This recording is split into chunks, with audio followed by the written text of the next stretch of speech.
नमस्कार. हनुमंत ह्या सगळ्या तंत्रात अडकला नव्हता म्हणून बरं होतं. कमी वेळात त्याचं सगळं काम होत होतं. आम्ही उगीचच अडकतोय असं वाटते. असो. मन अवध मन लंका, मन रावण मन श्रीराम, मन के अंदर नित चलत है देवासुर संग्राम. ही आपली मानसिक अवस्था कालही आपण पाहिली होती, आजही आहे.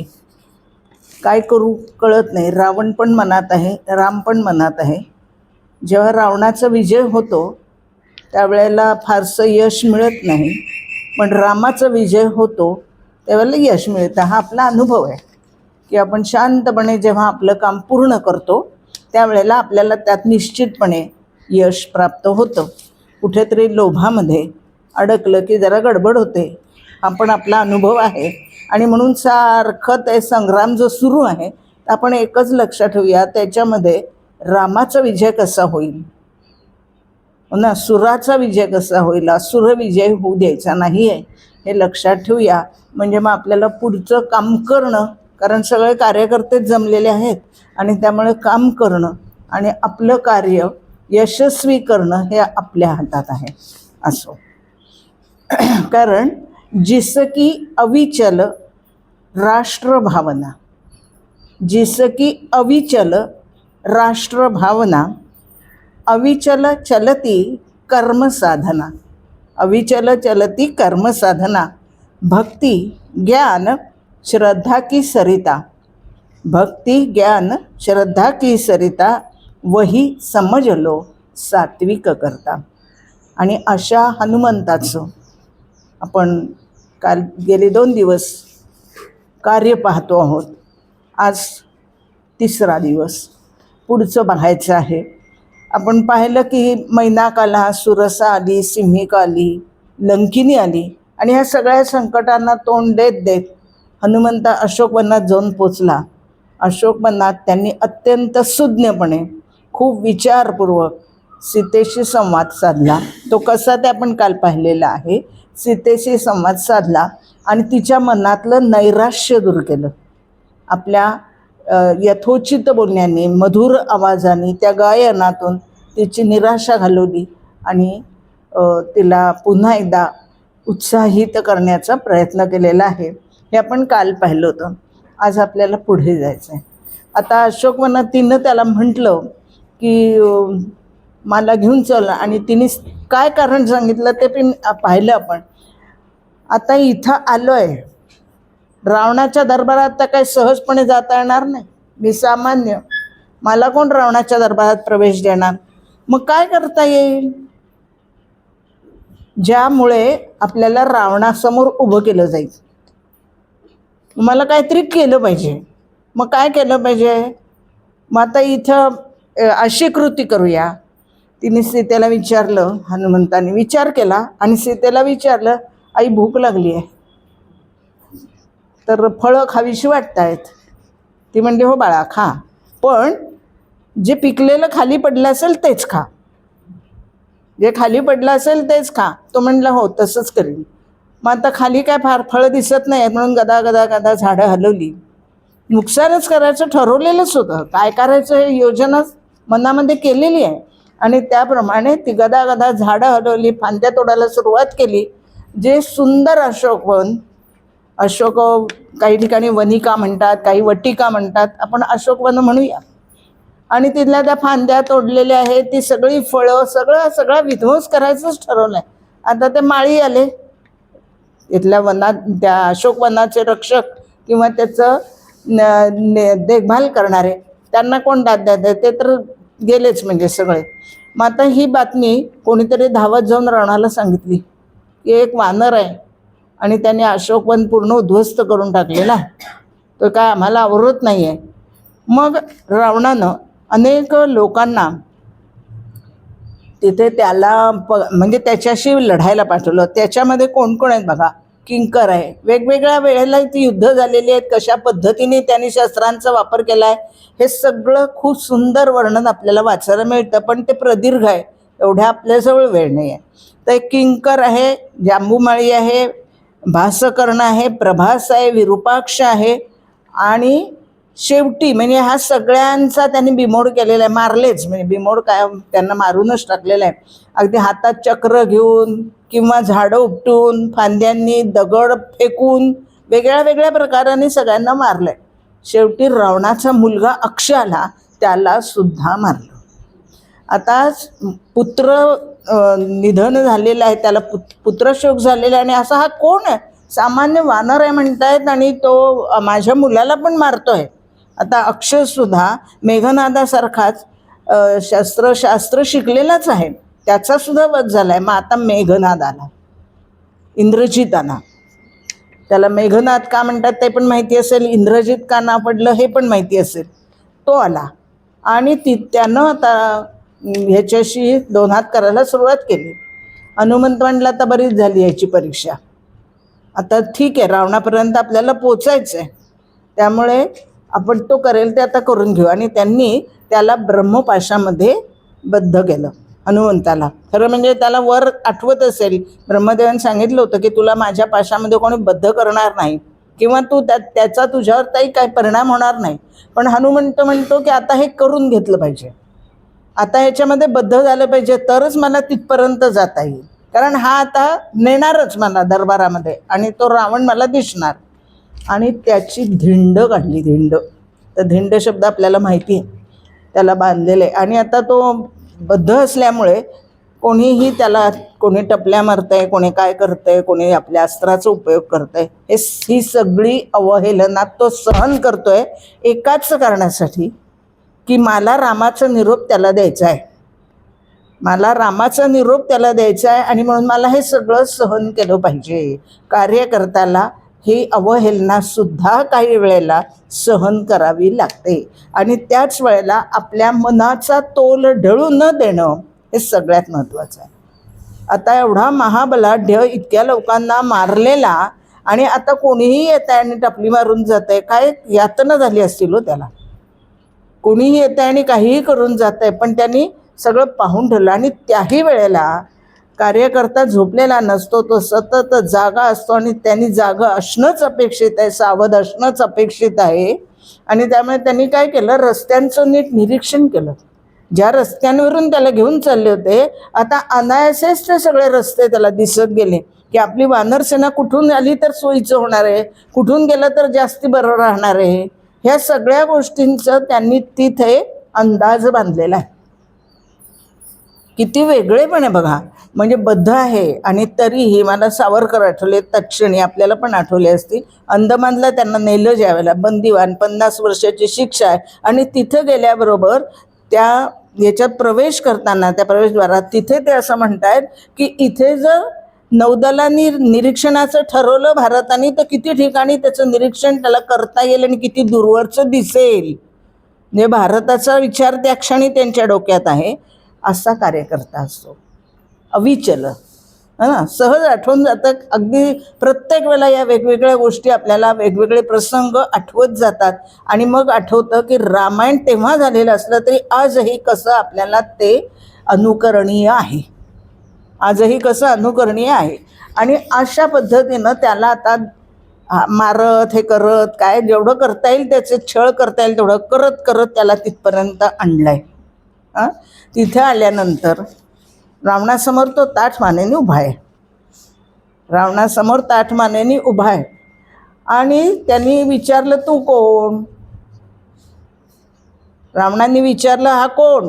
त्यांनी सांगितलं की मी रामदूत आहे, मी रामदूताचा सामान्य सेवक आहे. सामान्य सेवक. आता एवढा उद्धव म्हणजे त्यांनी सगळं केलेलं आणि तो स्वतःला काय म्हणतोय, मी सामान्य सेवक रामाचा.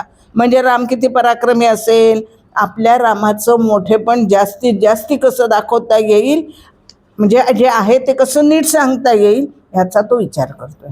मग काही ठिकाणी आपल्याला गंमत म्हणून सांगतात बघा कीर्तनकार, की त्याने आसन नाही दिलं, मग त्याने आपली शेपूट गुंडाळलं आणि उंचावर बसला. कारण माझा राम मोठा, त्याचं दूत पण त्याला तेच स्थान मिळालं पाहिजे ना, माझ्या रामाचा अवमान मला सहन नाही होणार. असं आपल्याला एक कथा सांगितली जाते, ती पण आपल्या लक्षात आली असेल. आता तिथं गेल्यानंतर त्यांनी सांगितलं की हे बघ, सीतेला परत करणं म्हणजे सीतेला आता तू सन्मानाने परत पाठव रामाकडे, अन्यथा युद्धाला तयार हो, हे त्यांनी सांगितलं. आणि ते सांगत असताना रावणाला स्वाभाविकपणे राग आला आणि तो म्हणतो की याचा वध करा, याचा वध करा. आता विभीषण तत्काळ म्हणतो आहे की नाही, म्हणजे राजकारणामध्ये किंवा आपल्या राजनीतीमध्ये, राजकारण नव्हे राजनीतीमध्ये दूताचा वध करता येत नाही, त्यामुळे तू हे करू नको. आता हनुमंताच्या लक्षात आलं इथे सगळेच काय वाईट आहेत असं नाही आहे, कोणीतरी नैतिक बंधनं पाळणारे आहेत, त्यातल्या त्यात त्या दरबारामध्ये कोणीतरी आहे, हे पण त्याच्या लक्षात आलं. मग म्हणाले की आहे जे प्रिय असतं वानरांना त्याचं शेपूट द्या पेटवून, शेपूट पेट. त्याच्याबद्दलही आपल्याला खूप कथा माहिती आहे. त्यांनी आपले शेपूट लांबायला सुरुवात केली, मग कापडं संपली, सगळ्या लंकेतली कापडं संपली, एवढी शेपूट. मग जेव्हा रावण म्हणाला की आता काय ते सीतेचं जाणायचं राहिलंय, त्या क्षणी त्याने आपलं शेपूट वाढवणं थांबवलं. अशी पण कथा आपण वाचली असेल, ऐकली असेल. या कथा तेव्हा वाचताना खूप आनंद मिळतो, कारण रावणाचं मारुतीचं मोठेपण आपल्याला कळतं आणि त्याची दूरदृष्टी लक्षात येते. आता त्याच्या ते तेल आणलं वगैरे मध्ये पण सांगतात की तेली आले, ते पण संपलं. मग त्या गोविंदगिरींनी खूप छान वर्णन केलंय की माझा एक बॅरल, कोणी येऊन म्हणते माझे 5 बॅरल तेल घ्या, मग म्हणजे अशा वेळेला राजाला खुश करण्यासाठी व्यापारी काय काय करत असते ते सगळं त्यांनी वर्णन केलेलं आहे की हे बॅरल घ्या वगैरे वगैरे. बाकीचा भाग सोडून द्या, पण हनुमंताची शेपूट पेटवली. आता हनुमंतानी येताना जेव्हा त्याची धिंड काढली त्यावेळेला त्याला त्रास देणारे लोक पाहिलेले होते, त्याच्या विरोधात म्हणजे रावणाच्या बाजूने असलेले लोक पाहिलेले होते. त्यामुळे त्यांनी आता त्या वाडे जाळायला सुरुवात केली. बिभीषणाची कुटी मात्र वाचली, बिभीषणाचा महाल वाचलेला आहे, बाकी सगळं जळलेलं आहे, अशा प्रकारचं वर्णन आपण ऐकतो. आता ते केल्यानंतर त्याला एकदम लक्षात आलं की बापरे हे सगळीकडे झालं, मग आता माझ्या आईला त्रास झाला असेल की काही आगीचा, आणि ती विझवली शेपूट आणि तो अशोकवनात गेला. आता तिथं सीता प्रार्थना करत होती की या माझ्या बाळाला अग्निदेवा कुठलाही दाह होऊ देऊ नकोस, कारण तिला त्या कळलेलं होतं ही बातमी की असं असं त्याला पेटवलं आहे शेपूट त्याचं म्हणून. ती तिथे प्रार्थना करत होती. हे नातं कसं झालं तयार बघा आई मुलाचं. आणि तिथं सीता म्हणते की बाळाला माझ्या त्रास होता कामा नये, अग्निदेवा त्याला कुठलाही ताप देऊ नकोस. आणि त्याप्रमाणे त्याला आश्चर्य वाटलं की एवढं सगळं झालं पण मला हे काहीच जाणवत नाही आहे. सीतेची प्रार्थना अग्नीला केलेली, असा हा हनुमंत आहे. आणि पुन्हा एकदा माता सीतेचा निरोप घ्यायचा तर तो म्हणाला की आई रामाना काय सांगू.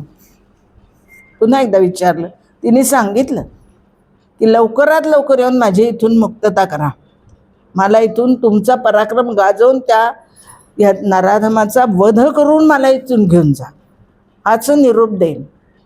हा निघाला. आता बुभुत्काळ करत निघालेला आहे, याचा अर्थ त्याच्या त्या सगळ्या समूहाला कळलं की विजय म्हणजे याला सीता भेटल्याचा सगळ्यांना कळलेला आहे, आनंद झाला आहे. सगळ्यांनी उड्या मारायला सुरुवात केलेली आहे. तिथे त्याचं स्वागत केलं आहे. अंगदाने म्हटलं अरे खूप मोठा पराक्रम गाजवून आलास वगैरे असं. तो म्हटलं छे छे, तुमचं सगळ्यांच्या शुभेच्छा, तुम्ही सगळ्यांनी केलेला पराक्रम, आपली संघटित विचार, यामुळे हे यश मिळाले, माझं नाही, हे माझं नाही. काल मी म्हटलं होतं मी नाही ना, ते ही हनुमंताची भूमिका आहे की हे माझं यश नाही आहे, ह्या तुमच्या सगळ्यांमुळे झालं आहे. तुम्ही पाठीशी होतात म्हणून झालं, मी एकटा काय करणार होतो, तुम्ही पाठीशी होतात म्हणून हे घडलं. दुसऱ्याला श्रेय देणं हे कार्यकर्त्याचं खूप मोठा गुण आहे आणि तो हनुमंताजवळ आहे. त्यामुळे त्यांनी सांगितलं. आता जांबुवान लगेच अंगद म्हणाला. फरक कसा आहे बघा, अंगद प्रमुख आहे, त्याच्या त्या पथकाचा अंगद प्रमुख आहे. तो काय म्हणला की मग आता आण्याचे आपण इथपर्यंत आलो आहे, आपण सगळे पराक्रमी आहोत, मग सीतेला घेऊन जाऊ ना रावणाशी युद्ध करून. जांबुवान म्हणाला, काल परवाही मी एकदा म्हटलं होतं जांबुवानाला का पाठवलं होतं, अनुभव जांबुवान म्हणला रावण आता सावध झालाय आणि अशा वेळेला आपला अविचार कार्याला बाधा आणू शकतो. त्यामुळे आणि प्रतिज्ञा कोणी केली आहे? रामाने केली आहे. रावणवधाची प्रतिज्ञा रामाची आहे, ती तो पूर्ण करेल. आपल्याला फक्त शोधायला सांगितलं आहे, आपल्याला दिलं आहे तेवढंच काम करायचं. याच्यापेक्षा जास्ती काही करायला गेलं तर ते बिघडतं. त्यामुळे ते बिघडायचं नाही. आपल्याला जेवढं सोपवलं तेवढंच करूया ना. मला वाढायला सांगितलं आहे ना, मी फक्त वाढायचं. उष्टी कोण काढेल याची चिंता मी नाही करायची, कारण माझं काम काय फक्त वाढायचं आहे. मग मी फक्त वाढायचं. मग आपल्याला सोपवून दिलं तेवढंच आपण करूया, बाकीच्या गोष्टी ढवळाढवळ आपण करायची नाही. आणि हे प्रत्येक वेळेला आपल्याला लक्षात ठेवायला लागतं. आणि तीच वसिष्ठांची कामधेनू होती. त्यांच्याकडे जी कामधेनू होती ती कामधेनू हीच होती. वसिष्ठांनी जे लोक गोळा म्हणजे त्यांच्याभोवती जे लोक होते किंवा त्यांच्या विचाराने चालणारे जे लोक होते ते स्वयंशिस्त पाळणारे होते. ते एकमेकात ढवळाढवळ कधी त्यांनी केली नाही. स्वयंशिस्त, माझं काम करायचं बाजूला व्हायचं, त्याचं काम करायचं बाजूला जायचं. आणि त्यामुळे कार्यामध्ये कुठलाही विक्षेप कधी आला नाही. आणि त्यामुळे सगळ्यांच्या इच्छा पूर्ण होत गेल्या. तिला कामधेनू असा शब्दप्रयोग आहे. ती वसिष्ठांची कामधेनू म्हणजे स्वयंशिस्त असे संघटित समूह, ती कामधेनू आहे. तर तसं हे आहे की आपण नाही करायचं, हे ते राम करेल. आपल्याला सांगितलं तेवढं करूया. सीतेचा शोध लागला, जाऊन आता रामाला सांगायला हवं ना, सांगायला हवं. आता सगळेजण खूप उत्साहात आहेत बरं का. वाटेत जाताना त्यांना सुग्रीवांचा एक सुंदर बगीचा लागला, ज्याला मधुबन असंच नाव आहे. खूप मध आहे आणि या वानरांना मध प्रिय आहे. तिथे खूप मधाची पोळी आहेत, खूप झाडं आहेत आणि तिथे मधुबन हेच नाव आहे. त्यामुळे उत्तम मध त्यांना मिळतोय. मग आता ते म्हणले आपण प्राशन करूया ना मध. किती दिवसात आपण मध खाल्ला आणि आपल्या कामामध्ये आपल्याला हे सगळं मिळालेलं नाही काही ना. जसं आपण म्हणतो ना, हॉस्टेलमधून आलं आता जरा घरचं खायला घालायला पाहिजे वगैरे वगैरे, त्याला मिळालं नाही आहे. तसं ते ह्या सगळ्यांना पण वाटायला लागलं की आता मध आपण खाल्ला पाहिजे. आणि तिथे दधिमुख आहे, सुग्रीवाचा तो बगीचा आहे. तिथे त्याचा मामा दधिमुख हा त्याचं रक्षण करताय. आता तो चिंतित, आपल्याला राजा शिक्षा करेल, त्याला शिक्षेची चिंता की ह्या लोकांनी उद्ध्वस्त केलं किंवा मोडतोड केली किंवा नासधूस केली तर त्याची शिक्षा मला होईल. तो धावत धावत गेला. सुग्रीवाला सांगितलं की ते सगळेजण परत आलेत आणि त्यांनी आपल्या त्या उद्यानाचा सगळा मधुबनाचा नासधूस करायला सुरुवात केली आहे. सुग्रीवाला एकदम लक्षात आलं की ज्या अर्थी हे मध प्यायला आलेत याचा अर्थ असा आहे ते विजयी झालेत. म्हणजे त्यांनी त्यांचं काम पूर्ण केलेलं आहे. आणि त्यामुळे त्यांनी दधिमुखाला सांगितलं करू दे त्यांना जे काही करायचं ते, आणि त्यांना सांग की लवकरात लवकर तिकडे जा, आम्ही वाट पाहतोय. म्हणजे सगळेजण एकमेकांचा कसा विचार करतायत की त्यांना एवढे कष्ट करून हे सगळं यश मिळालं आहे, तर आता त्यांचा रसभंग नको करायला. करू दे ना थोडा वेळ त्यांना आनंद. परीक्षेचा आनंद आपण साजरा करतो, ओरडाओरडी करतो, काही मुलांना ओरडत नाही. करू दे थोडा वेळ गोंधळ. आता आनंद व्यक्त करण्याचाच वेळ आहे, हो ना. उगीच डीजे लावतात तेव्हा राग येतो, पण आनंद असतो तेव्हा छान वाटतं की हो आनंदात या सगळ्या गोष्टी हव्यात, मिरवणुका व्हाव्यात, वाद्य वाजायला हवीत, पण त्रासदायक नको, ओके नाही, इतरांना त्रास होईलच नको असो. तर तो सगळा आनंद भोगत सगळं घेत ते पुढे आले. आणि हनुमंतांनी याला सांगितलं मी काहीही सांगणार नाही. जे काय घडलंय ते अंगद सांगेल, कारण तो प्रमुख आहे. अंगदाने ते सांगायचं, कोणीही काहीही सांगायचं नाही. मी तर नाहीच सांगणार, मी सांगणार नाही. मी हे केलं हे मी सांगणार नाही, कारण मी काय केलंच नाही आहे. त्यामुळे त्यांनी सांगावं. जे काय घडलं ते त्यांनी सगळं इत्थंभूत सगळी हकीकत सांगितलेली आहे. आणि त्यावेळेला तो म्हणला मी फक्त एकच सांगेन. आणि त्यांनी त्यावेळेला जे वाक्य म्हटलं आहे ते त्याच्याबद्दल पण साहित्यिक वेगवेगळं असं काही काही बोलतात. दृष्टा सीता मया, हां असं एक वाक्य. आणि खरं वाक्य असं आहे मया दृष्टा सीता. आता हे जे आहे सीता दृष्टा मया राम, रामाला सांगितलं. आणि दुसरं वाक्य आहे दृष्टा सीता मया राम. वाक्य तेच आहे, चारही शब्द तेच आहे, पण दुसऱ्या वाक्य आधी म्हटलं दृष्टा आम्ही बघितलं. सीता म्हटल्यानंतर पुढचं वाक्य सीतेचं काय झालं असं काही रामाच्या मनात येण्यापूर्वीच सीता दृष्टा मया असं म्हणजे ते वाक्य नंतर येणार. मग तेवढ्यात राम किती अधीर झालाय हे जे आहे ना मारुतीचं वैशिष्ट्य ते आणखीन वेगळं आहे. ते मला फार आवडलं म्हणून ते मुद्दाम सांगितलं की त्याने असं म्हटलं की पाहिलं मी सीतेला पाहिलं. पुढे वाक्य वेगळं झालं ना, 2 मिनटं एक क्षण गेले पण पाहिलं मी सीतेला. आणि राम एकदम शांत झाले. पाहिलं मी सीतेला म्हटल्यानंतर म्हणजे त्यांच्या डोळ्यातून अश्रूंच्या धारा वाहत आहेत. अश्रूंच्या धारा वाहत आहेत. आणि त्यांनी त्याचं कौतुक करायला सुरुवात केली. हनुमंताचं कौतुक करायला सुरुवात केली. आणि हनुमंत एकदम कोसळला. रामाला वाटलं हे काय झालं याला, काय झालं तुला. तो म्हटला देवा अरे किती परीक्षा घेशील, 3 वेळा घेतलीस. मैनाक पर्वताला पाठवून घेतलीस माझ्या मोहाची, हो ना. त्या सुरसेला पाठवलंस माझ्या युक्तीची परीक्षा घेतलीस. सिंहिकेला पाठवलंस माझ्या शक्तीची परीक्षा घेतलीस. तर किती वेळा घेणार आहेस. पण ह्या परीक्षांपेक्षा आत्ताची परीक्षा फार कठीण आहे. आत्ता तू जी स्तुती करतोयस ना त्यामुळे फार मोठी परीक्षा आहे. माझ्या अहंकाराची परीक्षा घेतोयस, माझ्या अहंकाराची परीक्षा घेतोयस, ते मला नको आहे. रामा थांबव, हे सगळं कौतुक थांबव. तो म्हणाला अरे किती तुझं काय म्हणू मी तुझ्याबद्दल, जीव ओवाळून टाकावंसं वाटतो. तुझा इतके उपकार तू माझ्यावर केलेस. मग लक्ष्मणासाठी तू ते हे आणलीस, संजीवनी आणलीस किंवा त्या वनस्पती आणून दिल्यास, त्यावेळेला माझ्या लक्ष्मणाला वाचवलं. सुग्रीवाची मला भेट करून दिलीस वगैरे. म्हणजे सगळ्या ज्या ह्या कथा आहेत किंवा हा जो मार्गक्रम आहे ना याच्यामध्ये तुझे माझ्यावर इतके उपकार झाले आहेत. एक एक प्राण ओवाळून टाकायचं म्हटलं तर माझ्याजवळ 5च प्राण आहेत आणि तुझे उपकार अनंत आहेत. त्यामुळे त्याचा मी कसं काय तुला ते म्हणू की तुझ्या परोपकाराची किंवा तू केलेल्या उपकारांचा मी आता कशी फेड करू रे, कारण मला नाहीच आता माझ्याजवळ काही राहिलेलं. आणि जर मी असं म्हटलं की तुझ्यावर वेळ तर ते पण मी म्हणू शकत नाही, कारण माझ्यावर वेळ येईल तेव्हा मी ते उपकार फेडीन म्हणायला. कारण असं म्हणत असताना तुझ्यावरती वेळ यावी अशी कुठेतरी मी कल्पना करतोय असा भाव होतो ना त्याच्यात निर्माण, की तुलाही संकट येतील तेव्हा मी त्याचे उपकार फेडीन. म्हणजे तुझ्यावर संकट यावं अशी कुठेतरी मी इच्छा व्यक्त करतोय की काय, असं मला वाटायला लागलं. त्यामुळे कशानेच हे होऊ शकत नाही. मग एकच करतो, काय करतो मी, फक्त तुला आलिंगन देऊ शकतो, तुला मी प्रेमाने जवळ घेऊ शकतो.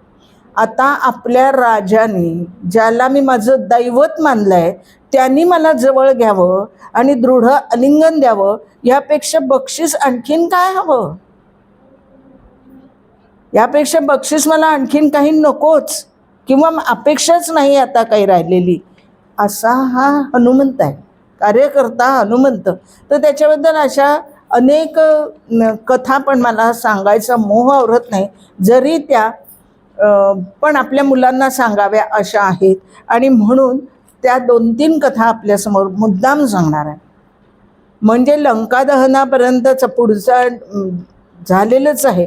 आणि एक आणखीन सांगते की रामाचा याच्यावर विश्वास इतका आहे हनुमंतावरती, आणि त्याला हे माहिती आहे हनुमंताची योग्यता काय.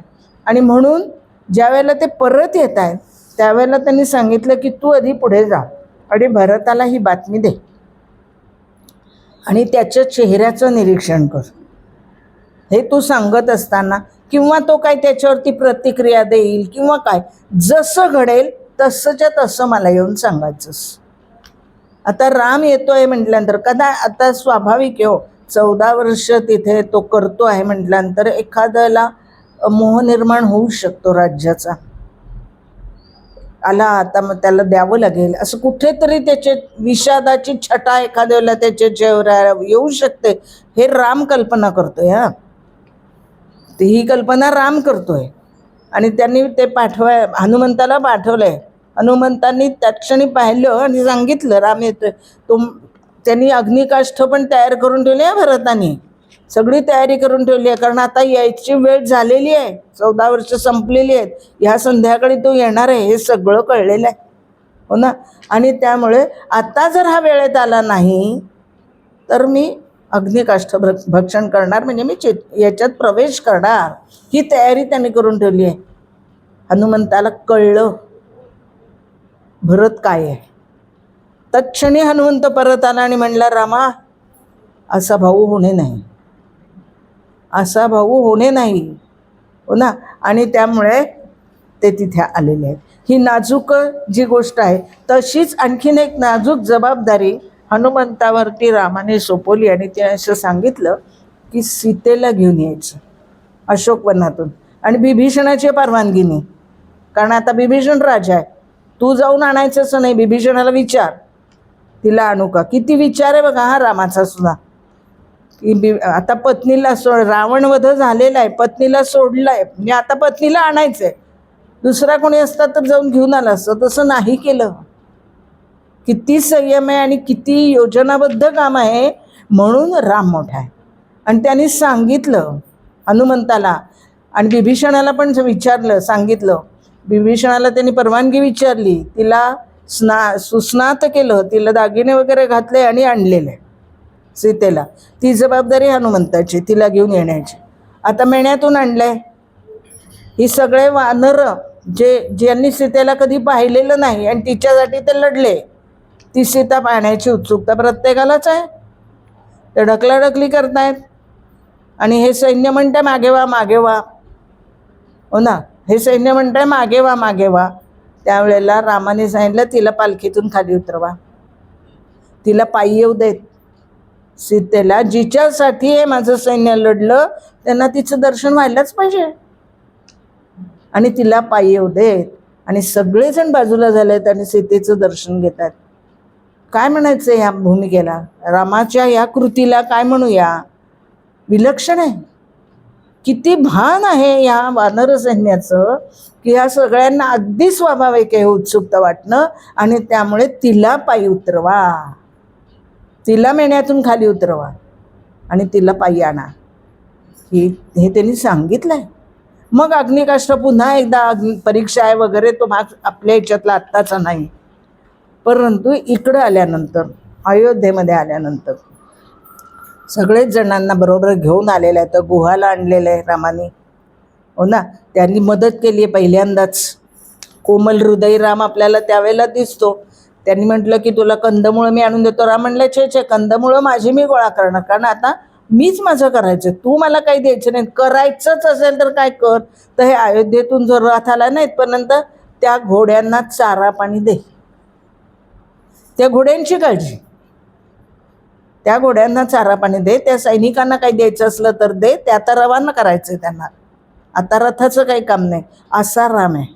आणि त्यामुळे स्वाभाविकपणे त्या रामाची भक्ती करणारा हनुमंत आहे, त्या रामाची भक्ती करणारा हा हनुमंत आहे. तर तसे ते खारीची एक कथा आहे, आपल्याला माहिती असले ती नाही सांगत आहे मी, परंतु एक गमतीशीर कथा आहे. पण हनुमंताचं वेगळे पण जाणवेल, भक्त म्हणून हनुमान कसा आहे, दास आहे कसा, म्हणून हे 3 प्रसंग सांगणार आहे, जे कल्पित आहेत, ते वाल्मिकी रामायणामध्ये नाहीत. पण हनुमंताची योग्यता त्यातून कळते आणि कार्यकर्ता किती मोठा आहे हे कळतं, म्हणून ते प्रसंग सांगणार आहे. बघा, पहिला प्रसंग असा आहे की ती वाळू आणून टाकते, आपल्याला माहिती आहे, हो ना. हे दगड घेऊन चाललेत, ती वाळू आणून टाकते, एवढासा जीव तो, हे एवढाली वानरं, त्यांच्या हातामध्ये एवढाल्या शिळा. तो हनुमंत म्हणता, बाय गा का लुडबुड करते का मध्ये मध्ये, तू दिसणार नाहीस आणि पाय पडला तुझ्यावर तर. ती म्हणते, का म्हणून, चांगल्या कामाला मला मदत करायची, माझी शक्ती आहे तेवढं मी करणार आहे. आता तिला हे कळत नाही की यांना आपण दिसणार नाही, कसं कळणार ना तिला, तिचा जीव एवढा आहे, एवढे मोठे लोकांना पाहायची सवय नाही, पण मला चांगल्या कामात हातभार लावायचा आहे. मग चांगलं काम असेल तिथे माझ्या शक्तीप्रमाणे मी हातभार लावीन, एवढं मला करता येतं की नाही रामकथेतून. मला वेळच नाही, मला हेच नाही, तन मन धन काहीतरी तर मी देऊ शकते चांगल्या कामाला यथाशक्ती, पण मला काहीच जमणार नाही म्हटलं की संपलंच की हो. तर तिला असं वाटतंय वाळूचं कण तरी टाकूया, हो ना. आणि मग झालं, दुर्दैवाने मारुतीचा पाय तिच्या शेपटावर पडला, कळवळली बिचारी. आता मारुतीचा पाय कळवळणार नाही तर काय होणार. आणि गेली रामाकडे. रामाचं लक्ष आहे तिच्याकडे. तुम्ही लहान काम करा, मोठं काम करा, चांगल्या कामाला मदत करताय ना, त्याचं लक्ष आहे. जेवढं काम कराल त्याच्या तेवढं त्याच्याकडे नोंद आहे, जे काय असेल त्याकडे. आणि त्यामुळे ती म्हणाली की त्या तुमचा तो लाडका आहे ना, त्याने माझ्या शेपटावर पाय दिलाय, त्याला शिक्षा करा.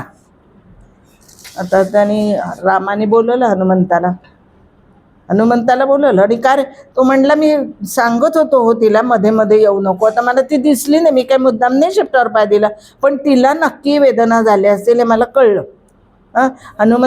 राम म्हणाला, नाही नाही, तिला वेदना झाल्या आहेत ना हे तुला कळावं म्हणून तुला दाखवतो आता. आणि रामाने त्याच्या शेपटावर पाय दिला. तो कळवळला, पण तो म्हणला, अरे वा, त्यानिमित्ताने रामाचा स्पर्श झाला. मग 2-3 दिवसांनी सीतेला पुन्हा त्यांनी म्हटलं, आता हिला खारीला पुन्हा एकदा म्हटलं की तू सांग ना रामाला शेपटावर पाय दिला म्हणून. ती म्हटली, मी खोटं नाही बोलणार, त्या दिवशी खरात पाय पडला होता ते मी जाऊन सांगितलं, आता मी खोटं नाही सांगणार. काय आहे बघा, रामराज्य कसं आहे, कसं तयार होतं, याच्यासाठी या कथा आहेत, छोट्यांपासून मोठ्यांपर्यंत. सत्यवचनी आहेत सगळे. सत्संगामध्ये आवडतं, सत्कार्य करायला आवडतं, लहानांपासून मोठ्यांपर्यंत सगळ्यांना. तेव्हा रामराज्य उभं राहतं. म्हणून ही कथा आहे. मग एकदा असं झालं की सीतामाई आंघोळ करून आल्या. तर हा काही दिवस होता ना अयोध्येमध्ये, राज्याभिषेक झाल्यानंतर, म्हणजे त्या राज्याभिषेकाच्या निमित्ताने हे सगळे लोक 8-10 दिवस तिथे राहिले होते. आणि हा सारखा रामाला सोडून राहतच नाही ना.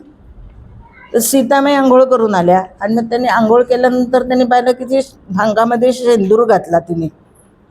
आता हा अतिशय निरागस आहे प्राणी, अगदी निरागस आहे. तो म्हणला, मग आई तुम्ही आत्ता हे काय केलं, का बरं केलं?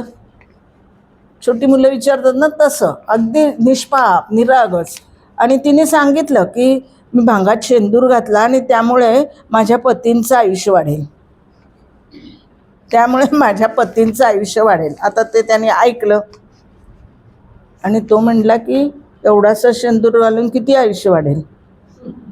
आता माझ्या रामाचं तो तर किती मोठा व्हायला पाहिजे, दीर्घायुष्य व्हायला पाहिजे, खूप मोठा व्हायला पाहिजे. मग माझ्या रामासाठी मी काय करू शकतो, आता ह्याचं चिंतन सुरू झालं. मग त्याने दुसऱ्या दिवशी आपल्या सगळ्या अंगाला शेंदूर फासला, आणि रामाच्या दरबारात आला. तर सगळ्यांना हसायला येत आहे याच्याकडे बघून. त्याचं कोणाचकडे लक्ष नाही, स्वतःकडे नाही, कोणाचकडे नाही, कारण भाव वेगळाच आहे त्याचा. आणि त्यामुळे त्याचं लक्ष नाही आहे. रामाला पण किंचित हसू आलं. तो म्हणला, स्वामी आपण का हसलात? म्हणाले, तू काय अवतार केलायचा, काय केलंय? म्हणाला, नाही हे सगळ्या अंगाला काय लावून आलात?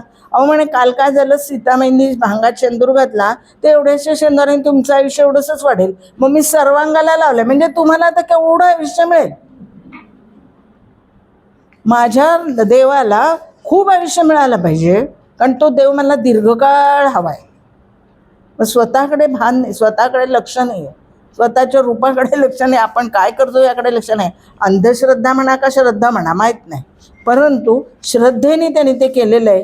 किती काय कल्पना आहे बघा, किती काय सुंदर कल्पना आहे की रामाचं आयुष्य वाढवावं म्हणून सगळ्या अंगाला शेंदूर. मग आपण तेव्हापासून हनुमंताला शेंदूर लावूनच मूर्ती स्थापन करायला सुरुवात केली, हो ना.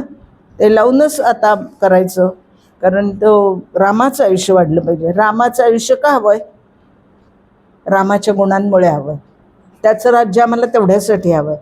तो राम तसा आहे, जेव्हा लंकेमध्ये लढायला गेला त्यावेळेला अयोध्येतून कोणी आलं होतं? त्याच्या राज्यातलं कोणी होतं सैन्यामध्ये? कोणीच नव्हतं. अयोध्येतले दोघंच होते, राम आणि लक्ष्मण. बाकी सगळे ते वनवासी होते. ते रामाने कमावलेलं होतं, त्या सगळ्यांना रामाने संघटित केलेलं होतं, आणि त्या सगळ्यांना घेऊन तो लंकेत गेला. त्याने भरताला नाही निरोप पाठवला, सैन्य पाठव म्हणून. है ना, स्वतःच्या शक्तीनं निर्माण केलेली हे सगळे, स्वतः ज्यांच्या मनामध्ये सुसंस्कारित केलं, त्यांना स्त्री सन्मान शिकवला, त्यांच्या शस्त्रांनी त्यांना लढायला सांगितलं. पण कसं लढायचं आहे? संघटितपणे लढायचं आहे. कशासाठी लढायचं आहे? ध्येयासाठी लढायचं आहे. ध्येय निश्चित पाहिजे, ध्येय निश्चित पाहिजे. हा संस्कार 13 वर्ष या सगळ्या बांधवांवर केला आणि त्यांची संघटना त्याच्या पाठीशी उभी राहिली. हे रामाचं मोठेपण आहे. आणि म्हणून रामराज्य हवं आहे. राम करेल ते, जिथे राम आहे ते. म्हणजे अयोध्येतली प्रजा जेव्हा निघाली वनवासाला राम निघाले म्हणून, ते म्हणले ज्या अयोध्येमध्ये राम नाही ते राज्य असूच शकत नाही. ज्या अयोध्येमध्ये राम नाही ते राज्य असूच शकत नाही. त्यामुळे आम्ही सगळे वनात जाणार आहोत रामाबरोबर. राम जिथे राहील तिथे रामराज्य, राम जिथे राहील तिथे रामराज्य. कारण रामाची आज्ञापालन, हो ना, हा सगळ्यात महत्त्वाचा गुण. एकवचनी, जे बोलेन ते सत्य, आणि सत्य आहे तेच बोलेन. एकवचनी, आज एक, उद्या एक, परवा एक, ही भानगड नाही आहे. एकवचन, एक बाणी, एक भार्या, एक पत्नी, असा हा राम आहे. आणि सगळ्यांना घेऊन जाणार आहे. कोण लहान आहे, कोण मोठा आहे, हा माझा आहे, तो, हे काही डोक्यातच नाही आहे. फक्त सगळ्यांना राष्ट्रभावना सगळ्यांच्या मनामध्ये निर्माण केलेली आहे. आणि म्हणून राम मोठा आहे. आणि म्हणून रामाचं राज्य हवं आहे. म्हणून रामाचं राज्य हवं आहे. आणि रामराज्य जर झालं तर ते कोणामुळे होणार आहे? तुमच्या आमच्यामुळे, आमच्या वागण्यामुळे, आमच्या प्रामाणिकपणे प्रयत्नांमुळे, आमच्या निस्सीम राष्ट्रभक्तीमुळे. हो ना, आम्ही जी कृती करू ती राष्ट्राचं अहित होईल अशी कुठलीच करणार नाही ह्या आपल्या वचनामुळे. आणि हे आपलं वचन आहे की राष्ट्राच्या अहित होईल असं काहीही मी करणार नाही. हे वचन आहे माझं, ही मी प्रतिज्ञा घेतलेली आहे. हा भारत माझा देश आहे, माझा देश आहे. भारत माझा देश नाही, भारत माझा देश आहे, ही माझी शपथ आहे. भारत माझा देश आहे. सारे बांधव माझे सारे भारतीय माझे बांधव आहेत नाही, सारे भारतीय माझे बांधव आहेत. हे माझे, हे आपली प्रतिज्ञा आहे, हे आपलं वचन आहे. आणि त्यामुळे प्रत्येकाची जबाबदारी तेवढीच आहे. काय मोठं नाही करायचं, काहीच काय अधिकारी व्हायचं नाही, काहीही करायचं नाही. फक्त मी माझं काम प्रामाणिकपणे करेन, एवढंच करायचं आहे. आणि हे करत असताना मी फक्त संघटितच राहीन. प्रत्येकाचं वेगळं वेगळं झालं की गडबड होते. मग भाषावार प्रांतरचना सुरू होते, मग काय आणखीन प्रांतभेद सुरू होतात, मग त्याच्या पुढचे भेद सुरू होतात. हो ना, कारण आमच्यातली राष्ट्रभावना 47 साली स्वातंत्र्य मिळाल्यानंतर ही हळूहळू बोथटच करून टाकली. राष्ट्र माझं काही आहे असं वाटेनसच झालं. कारण आमच्यासमोर जे काही दृश्य दिसत होतं ते फक्त आणि फक्त सत्तेसाठी चालू होतं. बरोबर आहे. 70 वर्ष आपण तो अनुभव घेतला आणि त्यामुळे आपण तसंच घडत चाललो. सत्तेसाठी मला काय करायचं, मला मिळालं की झालं. पण मला दुसऱ्याचा विचार करायचा आहे हे मला फार उशिरा, म्हणजे आत्ता थोडं थोडं कळायला लागलं की मला काहीतरी करायचं. आत्तापर्यंत असंच वाटत होतं करणारे करतील, आपल्याला काय करायचं आहे, आपल्याला खायला प्यायला मिळालं बस. पण नाही ना, हे नुसतं खाणं पिणं काय, नुसतं पोट भरण्याला काय अर्थ आहे? ते काय मानवी जीवन आहे? कुठे सत्व आहे त्याच्यात, कुठेतरी तेज आहे त्याच्यात. कशाला भारत म्हणायचं? ज्याच्यात तेज आहे, ज्याच्यात ज्ञान आहे, असा तो देश म्हणजे भारत असं आपण म्हणत होतो. ते सगळं मी काही काळात विसरलो, विसरायला लावलं. विसरलो म्हणण्यापेक्षा फक्त स्वार्थच डोक्यात होता, सत्ता, फक्त सत्ता. हो ना. आणि हे सगळं आता आपल्याला थोडं थोडं कळायला लागलं, थोडं थोडं कळायला लागलं. ते हनुमंतामुळे कळायला लागलं. हनुमंतांनी जी झेप घेतली त्याच्यातून कळायला लागलं. हनुमंतांनी जी कृती केली ती आपल्याला अनुकरणीय वाटायला लागली, कारण तो दास आहे आणि मला असा दास व्हायचा आहे. मला एखाद्या सत्कार्यातला दास व्हायचं आहे, मी फक्त सेवक म्हणूनच जगणार आहे, मी फक्त सेविका म्हणूनच जगणार आहे. या देशाची मी सेविका आहे आणि म्हणून मला जगायचं आहे, म्हणून मला कृती करायची आहे. काय करायची माहिती आहे आपल्याला? शिस्त पालन करायचं आहे, वचन पालन करायचं आहे, हे सगळं आपल्याला माहिती आहे. कामं वेळच्या वेळी करायची, शिस्त वेळच्या वेळी करायची, घरात बाहेर सगळीकडे शिस्त. म्हणजे कडक नाही, करडे पण नव्हे, परंतु आवश्यक आवश्यक त्या घराला काहीतरी वळण लावणारी अशी आपली कृती असली पाहिजे. त्याला लोक कडक शिस्त म्हणतात, परंतु काही अडचणीचं खरं काहीच नाही आहे. माझ्या चपला वेळेवर सापडल्या पाहिजे की नाही? मग ते मी व्यवस्थित रांगेत काढल्या तर लगेच सापडतील, कशाही फेकल्या तर नाहीच सापडणार. इथपासून आमची शिस्त आहे की नाही? मग त्यात वाईट काय? त्याच्यात वाईट काय आहे? जे योग्य आहे ते मी अंगीकारीन, जे चांगलं आहे ते मी अनुसरीन, हो ना, असं सांगणारा हा हनुमंत. आणि त्याची ही सगळी कहाणी. त्याला कुठे पराक्रम स्वतःचा दाखवायचा होता? मी रामाचा दूत आहे, केवढा अभिमान आहे. मी या राष्ट्राचा सेवक आहे, केवढा आनंद आहे. हे माझं नाही, मी ट्रस्टी आहे फक्त. मी फक्त ट्रस्टी आहे, मी मालक नाही, हो ना. मी सेवक. हे राष्ट्र व्हावे, हे राज्य व्हावे ही श्रींची इच्छा आहे. म्हणजे माझ्यासाठी हे नाही आहे, त्याच्या इच्छेने ते झालंय आणि मी त्याचा सेवक आहे. अहिल्याबाई होळकर शेवटपर्यंत पेशव्यांच्या सेविका म्हणून त्यांनी आपलं राज्य केलेलं आहे. सगळ्या सुविधा आपल्यासाठी त्यांनी निर्माण करून दिल्या. हे सगळा इतिहास रामापासून आजपर्यंत हे रामाशी निगडीत करत जायचा हा इतिहास.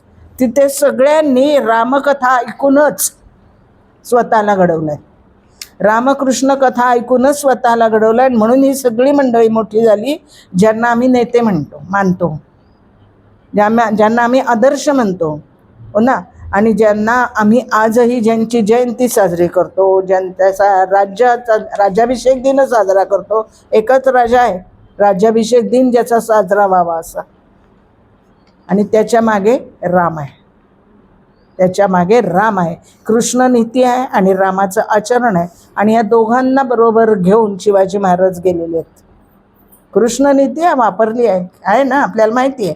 आणि त्यामुळे रामायण आणि महाभारत हे आपले इतिहास आहे, हा आपला इतिहास ग्रंथ आहे. आणि हे दोन्हीही आपले राष्ट्रपुरुष आहेत, हे कधीही विसरायचं नाही. म्हणजे त्या अनुषंगानं आपण जो इतिहास वाचतो आणि त्या अनुषंगाने येणाऱ्या ज्या कथा वाचतो त्याचा संदर्भ आपल्याला त्याच्याशी जोडता येतो. आणि त्यामुळे आपल्याला निस्वार्थ जीवन जगणं म्हणजे काय ते कळतं. एकच आता नेहमीप्रमाणे एक श्लोक आहे, तो म्हणूया. आणि दुनिया चलेना कोणी म्हणू शकेल का? नाहीतर मी म्हणीन म्हणजे, पण तो हनुमंतासाठीची ते गाणं असल्यामुळे त्यांनी शेवटाच करणारे श्लोक नेहमीप्रमाणे. सदा देव काजी झिजे देह ज्याचा, सदा देव काजी झिजे देह ज्याचा, सदा राम नामे वदे नित्य वाचा, स्वधर्मेची चाले सदा उत्तमाचा, जगी धन्य तो दास सर्वोत्तमाचा. श्लोक आपण म्हणूया. जय जय रघुवीर. एक हनुमंताचं वर्णन असलेलं गीत आपण ऐकलेलंही असेल, पण त्याच्यात हनुमंताचं सगळं जीवनचरित्र आपल्याला कदाचित दिसेल. दुनिया चले ना श्री राम के बिना, राम म्हणणार आहे तुम्ही? दुनिया चले ना श्री राम के बिना, राम जी चले ना हनुमान के बिना, राम जी चले ना हनुमान के बिना. जब से रामायण पढ़ली है, जब से रामायण पढ़ली है, एक बात मैंने समझ ली है, एक बात मैंने समझ ली है, रावण मरे न श्री राम के बिना, रावण मरे न श्री राम के बिना, लंका जले न हनुमान के बिना, लंका जले न हनुमान के बिना, दुनिया चले न श्री राम के बिना, दुनिया चले न श्री राम के बिना, राम जी चले न हनुमान के बिना, राम जी चले न हनुमान के बिना, लक्ष्मण का बचना मुश्किल था, लक्ष्मण का बचना मुश्किल था, कौन बूटी लाने के काबिल था, कौन बूटी लाने के काबिल था, लक्ष्मण बचे न श्री राम के बिना, लक्ष्मण बचे न श्री राम के बिना, बूटी मिले न हनुमान के बिना, बूटी मिले न हनुमान के बिना, दुनिया चले न श्री राम के बिना, दुनिया चले न श्री राम के बिना, राम जी चले न हनुमान के बिना, राम जी चले न हनुमान के बिना, सीता हरण की कहानी सुनो, सीता हरण की कहानी सुनो, एक बात मेरी सुहानी सुनो, एक बात मेरी सुहानी सुनो, सीता मिले न श्री राम के बिना, सीता मिले न श्री राम के बिना, पता चले न हनुमान के बिना, पता चले न हनुमान के बिना, दुनिया चले न श्री राम के बिना, दुनिया चले न श्री राम के बिना, राम जी चले न हनुमान के बिना, राम जी चले न हनुमान के बिना, सिंहासन पर बैठे हैं श्री राम जी, सिंहासन पर बैठे हैं श्री राम जी, चरणों में बैठे हैं हनुमान जी, चरणों में बैठे हैं हनुमान जी, मुक्ति मिले न श्री राम के बिना, मुक्ति मिले न श्री राम के बिना, भक्ति मिले न हनुमान के बिना, भक्ति मिले न हनुमान के बिना, दुनिया चले न श्री राम के बिना, राम जी चले न हनुमान के बिना, दुनिया चले न श्री राम के बिना, राम जी चले न हनुमान के बिना। धन्यवाद। जय।